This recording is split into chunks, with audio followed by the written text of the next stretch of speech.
할렐루야.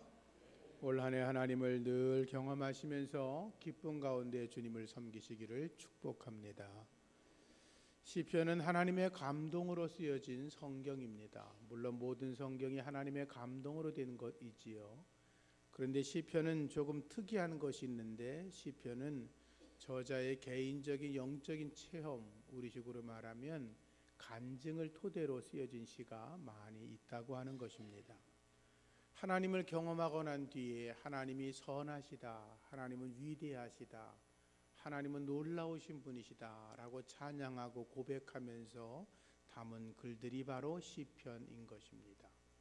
오늘 시 34편의 말씀도 여호와 하나님은 선하신 하나님이시다, 그 선하신 여호와 하나님을 맛보아 알면 좋겠다라고 다윗은 고백을 하고 있습니다.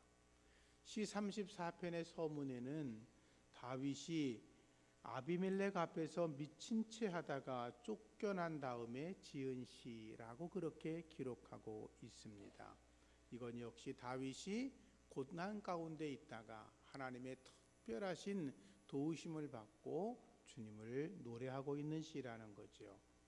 1절부터 10절까지는 다윗이 개인적인 경험에 대해서 기록하고 있고, 11절 이하부터는 하나님의 선하심을 우리가 맛보아 알려면 어떻게 하면 되느냐라고 하는 걸 다윗이 가르치는 내용으로 시편은 구성되어 있습니다. 다윗은 1절부터 하나님을 노래합니다. 내가 여호와를 항상 송축합니다. 내 입술로 항상 주님을 찬양합니다. 내 영혼이 여호와를 자랑합니다. 곤고한 자가 이를 듣고 기뻐합니다 라고 노래를 시작합니다. 다윗은 언제나 하나님을 노래하며 찬송하고 있었습니다. 다윗은 언제나 하나님을 자랑하고 있었습니다. 그러면서 말하기를, 내 주변에 곤고함을 당한 자들이 내 찬양과 내 찬송과 내가 하나님을 자랑하는 이야기를 듣고 그들이 곤고함 속에서 하나님을 바라보고, 하나님을 만나면 그렇게 좋은 거야 라고 그들이 고백하며 기뻐하게 되고, 그들도 하나님을 의지하다가 하나님이 정말로 광대하신 분이시다 라고 함께 하나님을 찬양하게 된다라는 거죠. 여러분이 하나님의 선하심을 경험하고 그 이야기를 주변 사람들에게 전해 주었을 때 그들도 하나님이 정말로 놀라우신 분이구나, 위대하신 분이구나, 선하신 분이구나 라고 함께 하나님을 송축할 수 있기를 축복합니다. 다윗은 하나님을 높여 찬양하는 것을 최고의 기쁨으로 알았습니다. 다윗은 하나님을 늘 경험했기 때문입니다. 하나님은 선하신 분이다, 하나님은 전지전능하신 분이다, 그분은 언제나 나를 지켜주시는 분인 것을 다윗이 알았기 때문이었지요. 4절 이하 말씀 보면 다윗이 또 이렇게 노래합니다. 내가 하나님께 간구했더니 하나님이 응답해 주셨다. 하나님이 내 기도를 응답하시면서 내 모든 두려움에서 내가 건짐을 받을 수가 있었다라고 노래합니다. 6절 말씀에는 뭐라고 하냐 하면, 곤고한 자가 부르짖음에 여호와께서 들으시고 모든 환난에서 구원하셨다라고 고백을 하고 있습니다. 그 다윗이 하는 말이 뭐예요? 그에게 피하는 자는 복이 있다라고 했습니다. 하나님께 잘 피하셔서 하나님의 복을 받으시기를 축원합니다. 여호와께 피하는 자가 복이 있는 것입니다. 오늘 이 말씀은 다윗이 아비멜렉 앞에서 미친 척하다가 쫓겨나서 지은 시라고 말씀을 드렸습니다. 34편 앞에 그 서문에 그렇게 기록이 되어 있지요. 이 사건은 사무엘상 21장에 있는 말씀을 배경으로 하고 있는 것입니다. 당시 다윗은 사울왕에게 쫓기고 있었습니다. 사울은 자기 아들이 왕으로 후계자가 되어야 되는데 다윗이 왕이 될까 봐 두려웠기 때문에 다윗을 죽여버려야 되겠다라고 생각을 하고 3,000명의 군사를 이끌고 다니면서 다윗의 숨어있는 곳을 샅샅이 뒤지고 다녔습니다. 다윗은 잡히면 곧 죽음이었습니다. 죽음의 위기가 언제나 눈앞에 펼쳐지고 있었습니다. 그렇지만 다윗은 사울을 죽일 기회가 있었지만 죽일 수가 없었습니다. 하나님께서 기름 부어 세운 왕을 자기 손으로 어떻게 할 수가 없었기 때문이었습니다. 다윗은 고민합니다. 내가 사울 왕에게 더 이상 죽음의 고통을 당하지 않고 안전하게 피할 곳이 없을까라고 생각하다가 다윗이 생각한 게 뭐냐 하면 사울 왕의 원수였던 블레셋 왕 가드의 왕이었던 아기스에게 피하여 망명 가는 것이 좋겠다라고 생각을 했습니다. 그래서 이 다윗은 생각하기를 내가 아비멜렉이라고 불려지는 그 아기스 왕에게 내가 숨어 있으면 그에게 피해 있으면 사울이 어떻게 아기스를 해볼 수가 없으니까 자기를 대적할 수 없을 거라고 생각을 하고 아기스 왕에게 도망을 가게 되었던 것입니다. 그런데 다윗의 계획이 탄로나게 되었습니다. 그것은 다윗을 기억하고 있던 블레셋 장군들이 저 다윗을 죽여버리라고 아기스 왕에게 그렇게 말했기 때문이었습니다. 여러분들이 아시는 것처럼 다윗은 어린 시절에 골리앗과 싸워 이겼습니다. 그 골리앗이 블레셋 사람이었습니다. 가드 출신이었습니다. 그때 다윗이 물맷돌을 가지고 골리앗을 쓰러뜨렸고 골리앗의 칼을 뽑아서 그의 목을 자른 것을 함께 있던 장수들이 보았던 것입니다. 그런데 그 골리앗을 쓰러뜨렸던 다윗이 지금 아기스 왕 앞에서 찾아와서 자기를 도와달라고 살려달라고 이렇게 하고 있다는 모습을 보았으니 블레셋 장군들이 가만히 있었겠습니까? 다윗은 골리앗의 원수이고 우리의 원수이니 저놈을 당장 죽이라고 소리쳐 외쳤습니다. 다윗은 위기에 빠졌습니다. 공경에 빠졌습니다. 목숨을 부지하러 왔다가 꼼짝없이 죽은 목숨이 되었습니다. 그때 다윗이 아기스 왕 앞에서 미친 짓을 합니다. 침을 질질 흘리고 미친 사람처럼 몸을 움직이고 미친 사람처럼 말하기 시작합니다. 그런데 가드왕 아기스가 이렇게 말합니다. 이놈들아, 내게 미치광이가 부족해서 이런 놈을 내게 끌고 왔냐? 내 앞에서 미친 짓을 하게 하지 말고 당장 쫓아버려라 라고 그렇게 호령을 했습니다. 다윗은 그 바람에 살아났습니다. 시편 34편은 다윗이 미친 척하다가 목숨을 부지하고 살아남아서 하나님께 쓴 시라고 되어 있는 것입니다. 다윗이 죽음의 위기를 당하면서 하나님께 기도했을 겁니다. 하나님, 아기스 왕이 내가 미친 척하는 것에 속아 넘어가게 하여 주시옵소서. 여기서 내가 빠져나갈 방법이 없습니다. 죽을 수밖에 없습니다. 꼼짝없이 죽었습니다. 그런데 아기스 왕이 내가 미친 척하는 것을 보고 속아 넘어가 준다면 제가 살아날 수 있으니 하나님 도와 주시옵소서. 어떻게 보면 참 수치스러운 기도였지만 하나님은 다윗의 기도를 들으시고 아기스 왕의 생각을 움직이셨고 아기스로 하여금 다윗이 미친놈이구나 라고 생각하게 만들었다는 거죠. 그래서 다윗은 노래하는 것입니다. 내가 경험한 하나님은 죽음의 자리에서도 건져주시는 하나님이시다. 하나님은 선하신 하나님이시다. 어떠한 환경 속에서도 나를 붙드시는 분이 하나님이시다. 여러분, 그런 하나님을 경험하시기를 축복합니다. 그래서 다윗은 여호와의 선하심을 너희가 알기 원하면 하나님을 앙망하라 라고 말하고 있습니다. 너희가 부끄러움을 당하지 않을 거다. 환난에서 건져주실 거다. 물 가운데 지날지라도 물이 너희를 침몰치 못하고 불이 가운데 지날지라도 불이 너희를 사르지 못할 것이라고 그렇게 다윗이 고백을 하고 있는 것입니다. 어느 상황 속에서든지 하나님을 앙망하며 바라보며 그분을 의지하시기를 축원합니다. 여호와를 경외하라 이렇게 말하고 있습니다.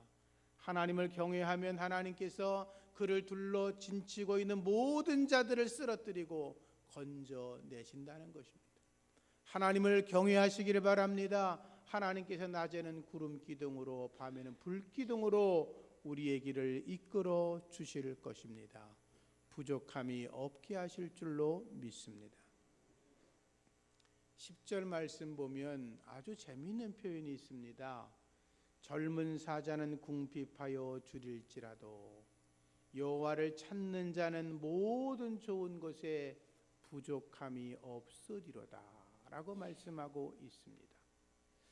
말씀을 보면 좀 이해가 되지 않습니다. 여러분, 동물의 왕인 젊은 사자가 궁핍하여 죽는다? 굶어 죽는다? 이거 이해하기 어렵습니다. 젊은 사자는 민첩합니다. 그 어떤 동물도 이 사자에게 걸리면 도망갈 수가 없습니다. 사자는 아주 강한 힘을 가지고 있습니다. 민첩합니다. 순발력을 가지고 있습니다. 강한 턱과 이빨을 가지고 있습니다. 사자에게 물리면 죽는 것입니다. 모든 것이 다 사자 밥이 되는 것입니다. 젊은 사자가 죽을 수가 없지요. 더군다나 굶어 죽는다는 건 말이 되지 않지요. 그래서 베드로가 그렇게 말했습니다. 근신하라, 깨어라, 너희 대적 마귀가 우는 사자와 같이 삼킬 자를 두루 찾아다닌다. 무슨 말이에요? 우는 사자, 배고픈 사자, 젊은 사자, 너무나 강력해서 마귀와 같다. 조심해라, 그 말 아닙니까? 악한 마귀와 싸워 이겨내시기를 축원합니다. 그런데 여기 말씀에 뭐라 그래요? 젊은 사자는 궁핍하여 굶어 죽는 일이 있더라도 하나님을 찾는 자들은 모든 좋은 것에 부족함이 없다라고 했습니다.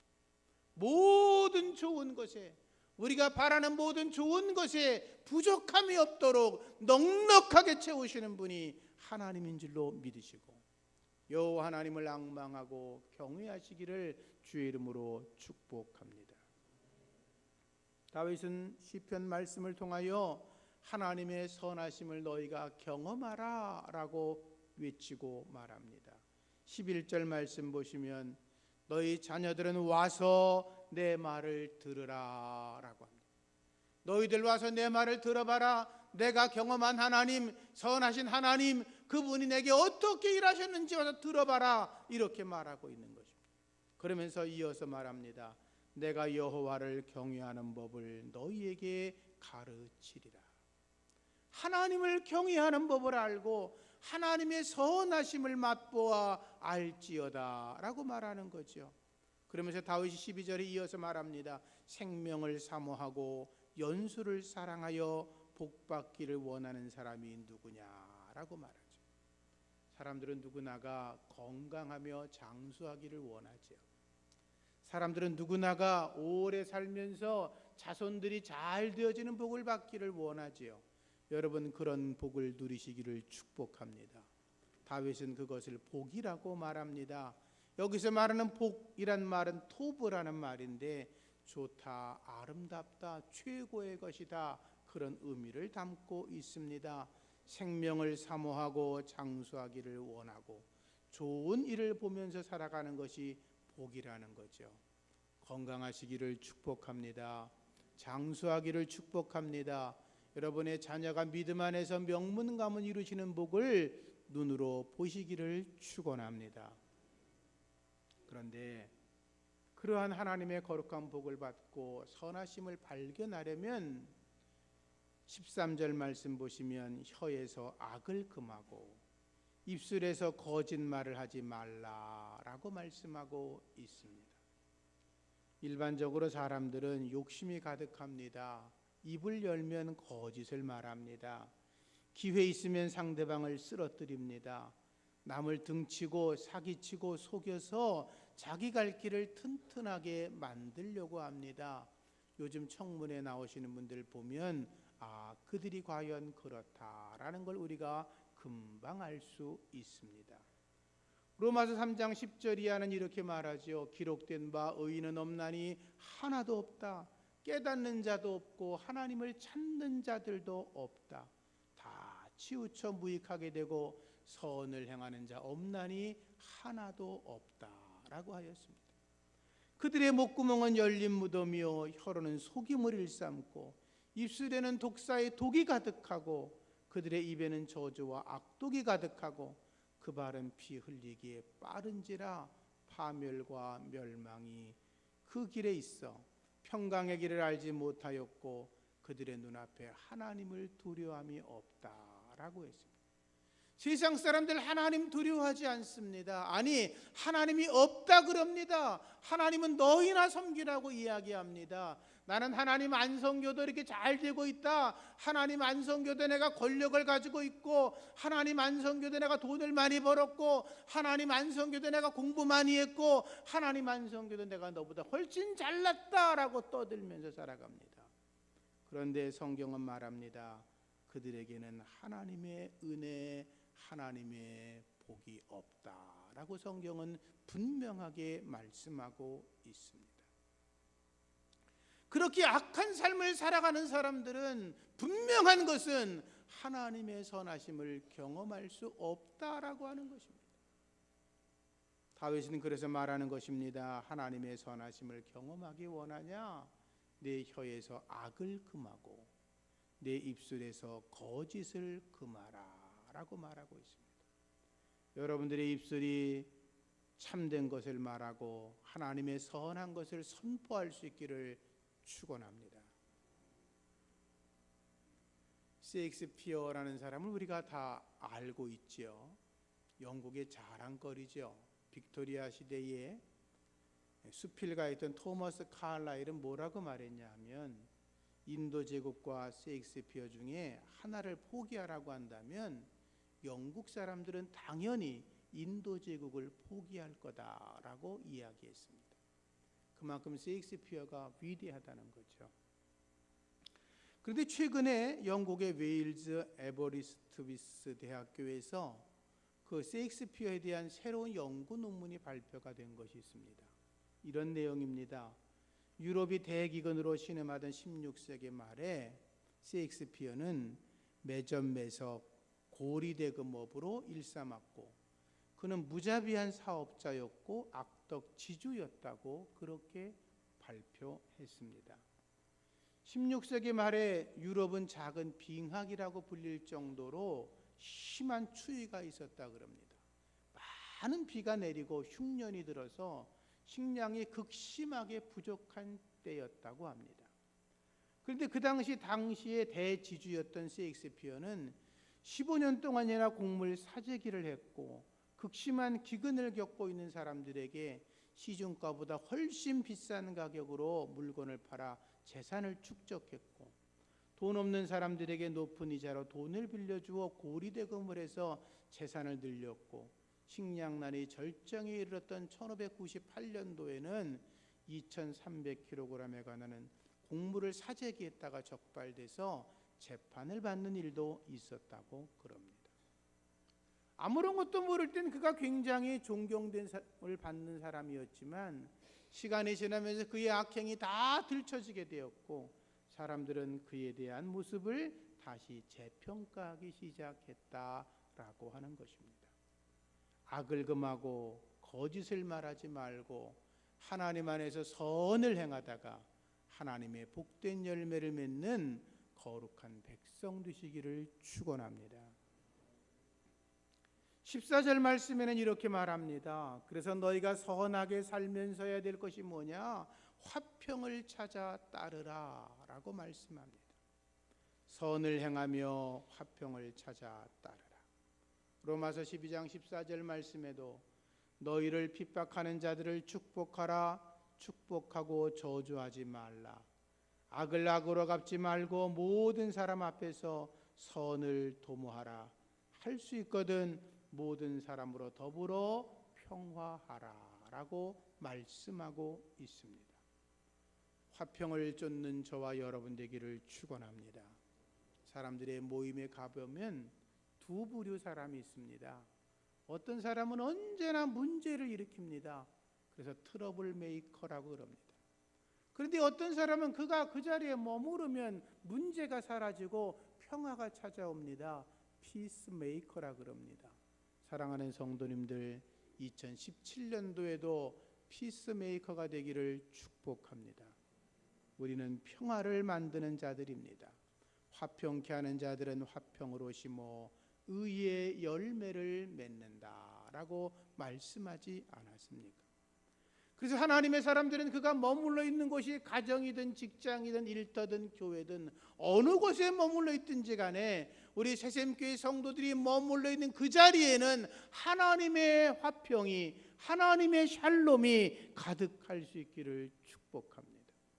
여러분들이 축복의 통로가 되시고 여러분들이 평화의 통로가 되셔서 여러분이 머무는 그 자리가 하나님의 평화가 가득한 자리로 만들어 이 교회가, 여러분이 사는 이 나라가 주님 안에서 더 강건해지기를 주의 이름으로 축복합니다. 시너지 효과라는 말을 아시죠? 하나 더하기 하나는 둘이 아니라 둘보다 더 큰 힘을 나타낸다. 그래서 시너지 효과라고 그럽니다. 옆에 사람들 손을 한번 이렇게 잡아보실래요? 이제 놓으셔도 됩니다. 너무 오래 잡으면 또 전기 오니까. 사람들이 서로 손을 잡는 거 굉장히 좋은 것입니다. 손을 잡는다는 건 우리가 하나라는 것입니다. 마음을 하나로 묶자는 것입니다. 그 낯선 사람들도 손을 잡고 인사하면 마음의 전달이 됩니다. 싸우던 사람들도 서로 손을 잡으면서 이제 화해하고 하나가 되자라고 이야기합니다. 손을 잡는 건 하나가 된다는 것입니다. 그런데 여러분, 건강한 소가 짐을 나를 때 건강한 소 한 마리가 6톤의 짐을 나를 수 있다 그럽니다. 두 마리면 12톤의 짐을 나르겠지요. 두 마리가 함께 끌으면 12톤이 아니라 24톤의 짐을 끌 수 있다고 합니다. 그것을 시너지 효과라 그럽니다. 여러분이 손을 잡으면 강력한 능력으로 하나님의 일을 섬길 수가 있습니다. 우리가 마음을 하나로 묶으면 하나님 안에서 놀라운 일들을 이루어드리며 새해에도 하나님의 선하심을 맛보아하는 은혜가 우리 가운데 넘칠 줄로 믿습니다. 하나님의 눈은 의인을 향하신다라고 말씀하고 있습니다. 15절 이하 말씀 보시면 여호와의 눈은 의인을 향하시고 그의 귀는 그들의 부르짖음에 기울이시는도다.